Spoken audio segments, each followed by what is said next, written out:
ভিডিওটা শুরু থেকে শেষ পর্যন্ত দেখবেন। মাঝপথে চলে গেলে কিন্তু আসল কাহিনী বুঝবেন না। চলুন শুরু করি এখন। আমার নাম মেহজাবিন আক্তার, বয়স 28। আমি নারায়ণগঞ্জের ফতুল্লায় থাকি। স্থানীয় একটি কলেজে ইংরেজি পড়াই। পড়াতে পড়াতে অনেক সময় মনে হয় আমি কি শুধু বইয়ের ভেতরেই বন্দী হয়ে আছি, বাইরের পৃথিবী কি আমার জন্য কিছু রাখেনি। প্রতিদিন সকাল থেকে বিকেল পর্যন্ত একই ক্লাসরুম, একই ব্ল্যাকবোর্ড, একই চেহারা দেখতে দেখতে কখনো কখনো বুকের ভেতর অদ্ভুত এক শূন্যতা জমে যায়। আমি কারো সাথে বেশি কথা বলি না। সহকর্মীরা ভাবে আমি নাকি একটু আলাদা, কিন্তু সত্যি বলতে আমি শুধু আমার ভেতরের কথাগুলো লুকিয়ে রাখি, কারণ আমার ভেতরের কথা সবাই শুনতে চাইবে না। সেদিন বিকেলে কলেজ ছুটি হওয়ার পর আমি গেটের সামনে দাঁড়িয়েছিলাম, আমার হাতে বই, কাঁধে ব্যাগ, আর তখনই রাকিব এসে আমার দিকে তাকিয়ে একটু থমকালো। রাকিব আমাদের কলেজের ছাত্র, বয়স 18-19, লম্বা, স্মার্ট, ক্লাসে খুব একটা কথা বলে না, কিন্তু তার চোখে সবসময় একটা প্রশ্ন লুকিয়ে থাকে। আমি ওর দিকে তাকাতেই বুঝলাম সে কিছু বলতে চাচ্ছে, কিন্তু সাহস পাচ্ছে না। আমি হেসে বললাম, কিরে রাকিব, তুই দাঁড়িয়ে আছিস কেন, বাড়ি যাবি না? সে একটু গলা খাকারি দিয়ে বলল, ম্যাডাম যদি কিছু মনে না করেন তাহলে আপনার সাথে একটু হাঁটতে চাই। আমি অবাক হলাম, কিন্তু না বলার সাহসও পেলাম না, কারণ অনেক দিন ধরেই আমার ভেতরে এক অদ্ভুত শূন্যতা কাজ করছিল। আমি চুপ করে ওর সাথে কলেজের পাশের রাস্তায় হাঁটা শুরু করলাম। বিকেলের রোদ হালকা কমে আসছিল, রাস্তার দুপাশে ছোট ছোট দোকান, হকাররা চেঁচাচ্ছিল। আমি ইচ্ছে করেই রাকিবের সাথে তাল মিলিয়ে হাঁটছিলাম। মনে হচ্ছিল আমি যেন অনেক বছর পর এই মুহূর্তের জন্য অপেক্ষা করছিলাম। রাকিব বলল, ম্যাডাম আপনি সবসময় একা থাকেন কেন, আপনার তো কেউ বন্ধু নেই? আমি হেসে বললাম, সবসময় কি বন্ধু লাগে রে, সবসময় তো আর কাউকে পাওয়া যায় না। রাকিব আবার বলল, তবু আপনি চাইলে আমার সাথে কথা বলতে পারেন। আমি অবাক হয়ে ওর দিকে তাকালাম, মনে হচ্ছিল ছেলেটার মধ্যে এক ধরনের আন্তরিকতা আছে। আমি বললাম, তুই তো আমার ছাত্র। ও হাসলো আর বলল, ছাত্র তো হতেই পারে, কিন্তু মানুষ তো আমি। আমি অবাক হয়ে চুপ করে গেলাম। সত্যি বলতে ভেতরে এক অদ্ভুত শিহরণ কাজ করছিল। হঠাৎ মনে হলো আমি কি ঠিক করছি, কিন্তু আবার মনে হলো আমি কেন নিজেকে আটকে রাখবো। কলেজের গেট পেরিয়ে আমরা একটু দূরে নদীর ঘাটের দিকে হাঁটছিলাম। সেখানে বাতাস বেশ ভালো, নদীর জল চিকচিক করছে। আমি বললাম, রাকিব তুই কি প্রায় এখানে আসিস? সে মাথা নেড়ে বলল, হ্যাঁ ম্যাডাম, আমি একা বসে থাকি, ভাবি, কিন্তু আজ আপনাকে সাথে পেলাম। আমি হেসে বললাম, আমি তোকে সঙ্গ দিতে এসেছি। রাকিবের চোখে এক ধরনের উচ্ছ্বাস ফুটে উঠল। আমি বুঝলাম ও খুশি, আমিও খুশি। নদীর পাশে একটা বেঞ্চে গিয়ে আমরা বসলাম। চারপাশে হালকা অন্ধকার নেমে আসছিল, হাওয়া বইছিল। আমি হঠাৎ করে নিজের হাতটা টেবিলের উপর রাখলাম। রাকিবও তার হাতটা কাছাকাছি রাখলো, যদিও ছুঁয়েছিল না, কিন্তু এত কাছে ছিল যে মনে হচ্ছিল ছুঁয়ে ফেলেছে। আমার বুকের ভেতর ধকধক করছিল। আমি মনে মনে ভাবছিলাম, আমি কি পাগল হয়ে যাচ্ছি? কেন আমি এই মুহূর্তটা এত উপভোগ করছি? রাকিব ধীরে ধীরে বলল, ম্যাডাম আমি চাই আপনার সাথে আরো সময় কাটাতে, শুধু ক্লাসরুমে নয়, বাইরেও। আমি চুপ করে তার কথাগুলো শুনছিলাম। আমার চোখ নদীর জলে আটকে ছিল। আমি বললাম, সময় কাটাতে চাইলে তুই আমায় কোথায় নিয়ে যাবি? রাকিব সঙ্গে সঙ্গে বলল, আপনার যেখানে ভালো লাগে আমি চলে যাব। আমি এক অদ্ভুত হাসি দিলাম। ভাবলাম, এত বছর আমি কেবল নিজেকে বেঁধে রেখেছি, আজ মনে হচ্ছে শ্বাস নিতে পারছি। নদীর হাওয়ায় আমার ওড়না উড়ে যাচ্ছিল। রাকিব সেটা ধরে দিল। আমি কিছু বলিনি, শুধু চুপচাপ ওর হাতের দিকে তাকালাম। মনে হচ্ছিল এই হাতের ছোঁয়া আমি চাই, কিন্তু বলতে পারছিলাম না। রাত নামছিল ধীরে ধীরে, লাইট জ্বলছিল চারপাশে। আমি বললাম, রাকিব আজকে যদি তুই আমাকে বাড়ি পৌঁছে দিস তাহলে ভালো হয়। সে মাথা নেড়ে রাজি হলো। আমরা হাঁটতে হাঁটতে কলেজের দিকেই ফিরছিলাম, কিন্তু আমার মনে হচ্ছিল এই হাঁটা যেন অন্যরকম, যেন আমাদের দুজনের ভেতরে একটা গোপন সেতু তৈরি হচ্ছে। বাসার সামনে এসে আমি বললাম, রাকিব ধন্যবাদ, আজকে সন্ধ্যা আমার ভালো লেগেছে। ওর চোখে অদ্ভুত একটা ঝিলিক দেখলাম। ও বলল, ম্যাডাম আমিও খুব খুশি। আমি হেসে বললাম, ঠিক আছে তুই এখন যা। ভেতরে যেয়ে দরজা বন্ধ করে দিলাম, কিন্তু আমার বুকের ভেতর এখনো সেই নদীর হাওয়া বাজছিল। আমি জানতাম এটাই শুরু। সেদিন রাতে আমি বিছানায় শুয়ে ঘুমাতে পারছিলাম না। চোখ বন্ধ করলেই নদীর ঘাটে কাটানো সেই মুহূর্ত মনে হচ্ছিল। রাকিবের সেই দৃষ্টি, ওর হাতের কাছে আমার হাত থাকা, হাওয়া খেলা করা, সবকিছু এতটা স্পষ্ট হয়ে উঠছিল যে আমি মনে মনে কেঁপে উঠছিলাম। আমি ভাবছিলাম, একজন শিক্ষক হয়ে আমি কেন এভাবে ভাবছি? কিন্তু আবার মনে হচ্ছিল, আমি তো মানুষ, আমারও তো অনুভূতি আছে, আমারও তো ইচ্ছে হয় কেউ আমার পাশে বসুক, আমার কথা শুনুক। পরদিন কলেজে গিয়ে যখন ক্লাসে ঢুকলাম তখন রাকিবকে সামনের বেঞ্চে বসা অবস্থায় দেখলাম। ওর চোখে সেই একই প্রশ্ন, সেই একই আন্তরিকতা। আমি পড়াতে পড়াতে ওর চোখের দিকেই বারবার চলে যাচ্ছিলাম, অথচ বাইরে থেকে কিছু বোঝার উপায় ছিল না। ক্লাস শেষে ও গেটের বাইরে দাঁড়িয়েছিল। আমি বের হতেই বলল, ম্যাডাম আজকে কি আবার একটু হাঁটবেন? আমি ভেতরে ভেতরে হাসলাম, কারণ আমি নিজেই চাইছিলাম হাঁটতে। আমি বললাম, হ্যাঁ চলো। আমরা হেঁটে কলেজ থেকে একটু দূরে গেলাম। এবার সে আমাকে শহরের ভেতরের এক পুরনো পার্কে নিয়ে গেল। চারপাশে গাছপালা, মাঝখানে বসার জায়গা, খুব ভিড় ছিল না। আমি অবাক হয়ে বললাম, তুই এখানে আসিস? রাকিব মাথা নেড়ে বলল, হ্যাঁ, একা এলে ভালো লাগে না, কিন্তু আজকে আপনার সাথে ভালো লাগছে। আমি ওর পাশে বসে বললাম, আমারও অদ্ভুত লাগছে, মনে হয় আমি অনেকটা মুক্ত। রাকিব হেসে বলল, আপনি জানেন আপনি আসলে খুব একা। আপনি যতটা কঠিন দেখান আসলে ততটা না। আমি চুপ করে গেলাম, কারণ ছেলেটা একেবারে আমার মনের কথাই বলে দিল। আমি বললাম, তুই কি মনে করিস আমি একা? রাকিব একটু কাছে এসে বলল, হ্যাঁ ম্যাডাম, আমি জানি, কারণ আপনার চোখে সেটা লেখা আছে। আমি বুকের ভেতর এক অদ্ভুত ঝড় অনুভব করলাম। কেন জানি না, আমি আর শিক্ষক ছাত্র সম্পর্কের দেয়ালটা সামনে দেখতে পাচ্ছিলাম না, বরং মনে হচ্ছিল আমি কেবল একজন নারী যে দীর্ঘদিন ধরে একাকিত্বে ভুগছে। রাকিবের উপস্থিতি আমার নিঃশ্বাসে অন্যরকম অনুভূতি জাগাচ্ছিল। পার্কে বাতাস বইছিল, গাছের পাতা সাই সাই করছিল। আমি হঠাৎ বললাম, রাকিব, যদি তোকে বলি আমি চাই তোকে আমার সাথে নিয়ে বাইরে কোথাও যেতে, তুই কি রাজি হবি? রাকিব বিন্দুমাত্র দেরি না করে বলল, অবশ্যই ম্যাডাম, আপনি যেখানে যাবেন আমি সেখানে যাব। আমি অবাক হলাম, ভাবলাম কত সহজেও বলে দিল, অথচ আমি এত বছর কাউকে কিছু বলতে পারিনি। আমরা সেদিন অনেকক্ষণ পার্কে বসেছিলাম, নানা কথা বলেছিলাম। ও আমার পরিবার সম্পর্কে জানতে চাইল। আমি বললাম, আমি অবিবাহিতা, ছোটবেলা থেকেই আমি একা, বাবা মা গ্রামে থাকে, আমি শহরে একা থাকি পড়াশোনা আর চাকরির জন্য।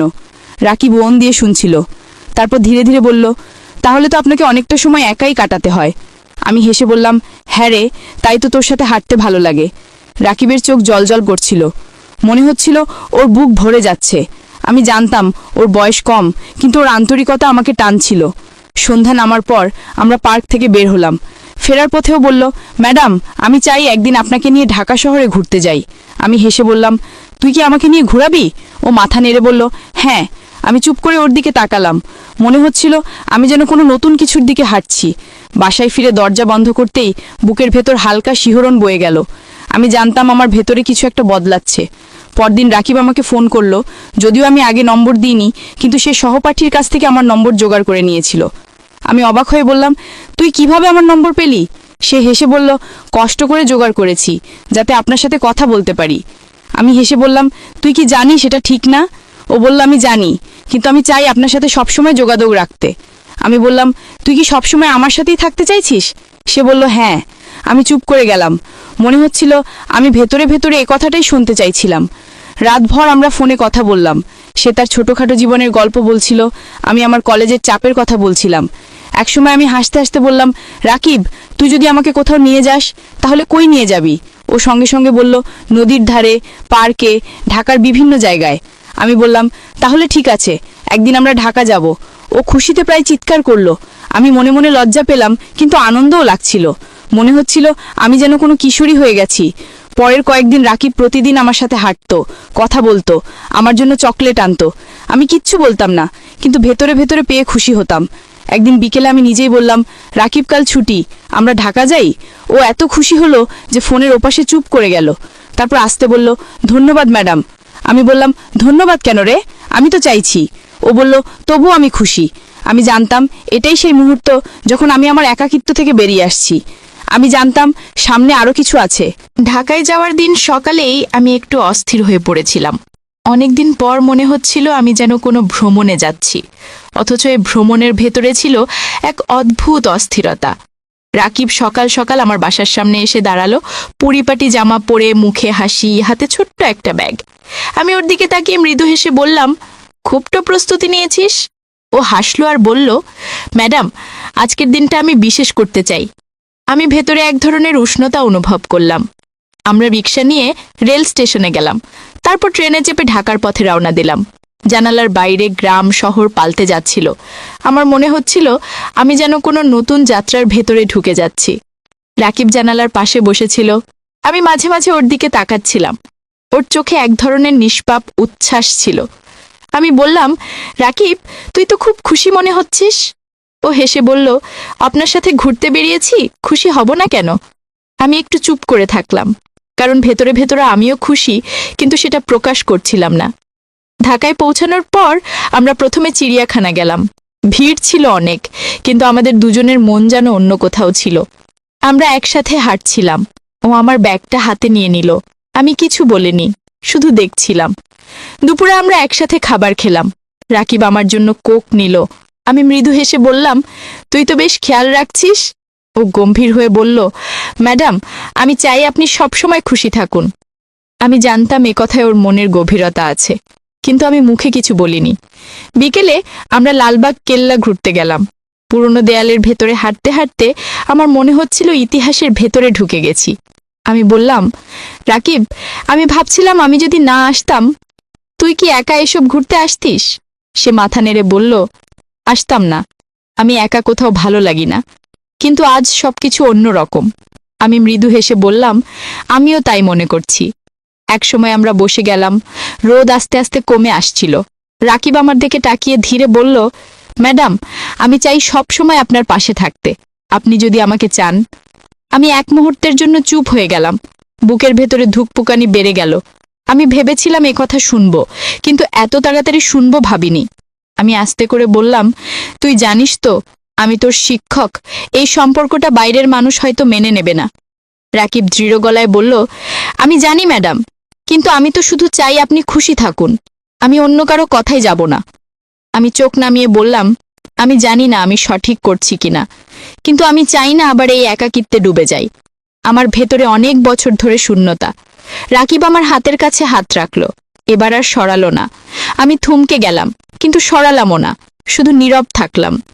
আমার ভেতরে যে ঢেউ উঠছিল তা আমি কারো সাথে ভাগ করতে পারতাম না। সন্ধ্যার সময় আমরা রিকশা নিয়ে ধানমন্ডির লেকের দিকে গেলাম। চারপাশে আলো জ্বলছিল, পানির ওপর সেই আলো প্রতিফলিত হচ্ছিল। আমি বললাম, জায়গাটা সুন্দর। রাকিব আমার দিকে তাকিয়ে বলল, হ্যাঁ, কিন্তু আপনার সাথে থাকায় আরও সুন্দর। আমি মনে মনে ভেঙে পড়ছিলাম। আমি চেয়েছিলাম এই মুহূর্তের সময় থেমে যাক। আমরা লেকের ধারে বসেছিলাম। রাকিব চুপচাপ ছিল। আমি ওর দিকে তাকালাম। ওর চোখে অদ্ভুত এক টান ছিল। আমি জানতাম আমি আর শিক্ষক নই, আমি শুধু একজন নারী যে চাইছে এই মুহূর্তটা ধরে রাখতে। রাত নামার পর আমরা আবার ট্রেনে করে ফিরছিলাম। সারা পথ আমি চুপ ছিলাম, শুধু মাঝে মাঝে ওর দিকে তাকাচ্ছিলাম। মনে হচ্ছিল আমি এক ভয়ঙ্কর অথচ সুন্দর পথে হাঁটছি। বাসায় ফিরে দরজা বন্ধ করলাম, বিছানায় শুয়ে পড়লাম, কিন্তু ঘুম আসছিল না। রাকিবের সেই কথা কানে বাজছিল, সে সবসময় আমার পাশে থাকতে চায়। আমি জানতাম এই গল্প সবে শুরু। ঢাকা থেকে ফিরে আসার পর আমার ভেতরে অদ্ভুত এক পরিবর্তন এলো। প্রতিদিন সকালে ঘুম থেকে উঠে মনে হতো আজকেও রাকিবকে দেখব, ওর সাথে হাঁটব, কথা বলবো। আমি জানতাম এটা কেবল একটা অভ্যাস হয়ে উঠছে না, এর ভেতরে গভীর কিছু আছে। কলেজে যখন ক্লাস নিচ্ছিলাম তখনও মনে হচ্ছিল ওর চোখ সবসময় আমাকে খুঁজছে, আর আমি পড়াতে পড়াতে মাঝে মাঝেই হারিয়ে যাচ্ছিলাম। একদিন দুপুরে ক্লাস শেষ হওয়ার পর রাকিব আমার কাছে এসে আসতে বলল, ম্যাডাম, আজকে আপনি কি বাসায় থাকবেন? আমি অবাক হয়ে জিজ্ঞেস করলাম কেন।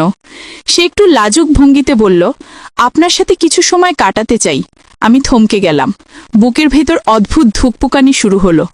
আমি মৃদু গলায় বললাম, আমার বাসায় কেউ থাকে না, তুই জানিস তো? রাকিব মাথা নেড়ে বলল, জানি। আমি আসতে বললাম, তাহলে বিকেলে আসিস? ওর চোখ আনন্দে ঝিলমিল করে উঠল। সেদিন বিকেলে আমি সারাক্ষণ প্রস্তুতি নিচ্ছিলাম। ঘর একটু গুছালাম, টেবিলে কিছু খাবার রাখলাম, বারবার আয়নায় নিজের দিকে তাকাচ্ছিলাম। মনে হচ্ছিল আমি কোনো ছাত্রীর মতো প্রস্তুতি নিচ্ছি, অথচ আমি শিক্ষক। বিকেলে দরজার ঘণ্টা বাজার সাথে সাথেই আমার বুক কেঁপে উঠল। দরজা খুলতেই রাকিবকে দেখলাম, পরিপাটি জামা, হাতে ছোট্ট একটা বইয়ের ব্যাগ, মুখে মিষ্টি হাসি। আমি হেসে ভেতরে আসতে বললাম। ও ভেতরে এসে চারপাশে তাকালো, তারপর বলল, ম্যাডাম, আপনার বাসা বেশ সুন্দর। আমি বললাম, সুন্দর তো নয়, তবে শান্ত।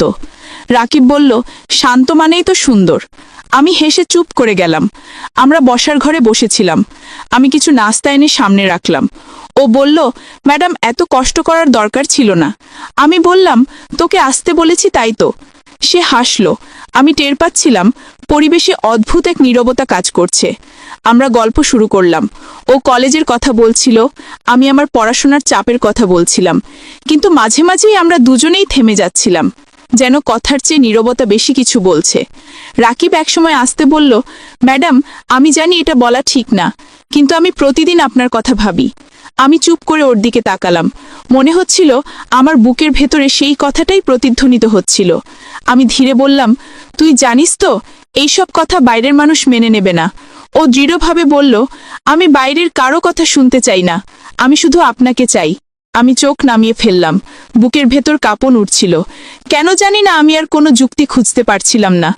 মনে হচ্ছিল আমি বহু বছর ধরে কারো এই কথাটাই শুনতে চাইছিলাম।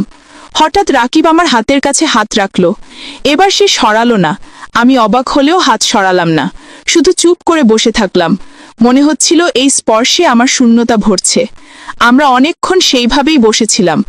হঠাৎ আমি উঠে গিয়ে জানালার পর্দা সরালাম। বাইরে সন্ধ্যা নামছিল, চারপাশে অন্ধকার ঢুকছিল, বাতাস বইছিল। আমি ফিরে এসে বললাম, রাকিব, তুই কি কখনো ভয় পাচ্ছিস? ও হেসে বলল, ভয় কিসের? আমি তো শুধু আপনাকে চাই। আমি চুপ করে গেলাম। সেই সন্ধ্যায় রাকিব অনেকক্ষণ আমার সাথে ছিল। আমরা গল্প করেছি, হাসাহাসি করেছি, আর বারবার মনে হচ্ছিল আমাদের মধ্যে দূরত্ব গলে যাচ্ছে। রাত নামার আগেও চলে গেল। দরজা বন্ধ করার পর আমি আয়নায় নিজের মুখের দিকে তাকালাম। মনে হচ্ছিল আমি অন্য কেউ হয়ে গেছি। পরদিন কলেজে গিয়ে রাকিবকে দেখতেই বুকের ভেতর ধুকপুকানি শুরু হলো। আমি ক্লাস নিচ্ছিলাম, কিন্তু মন বারবার চলে যাচ্ছিল আগের সন্ধ্যায়। মনে হচ্ছিল আমাদের মধ্যে অদৃশ্য এক সুতো জড়িয়ে গেছে, সেই সুতো আর কাটা যাবে না। দিনগুলো এভাবেই কেটে যাচ্ছিল।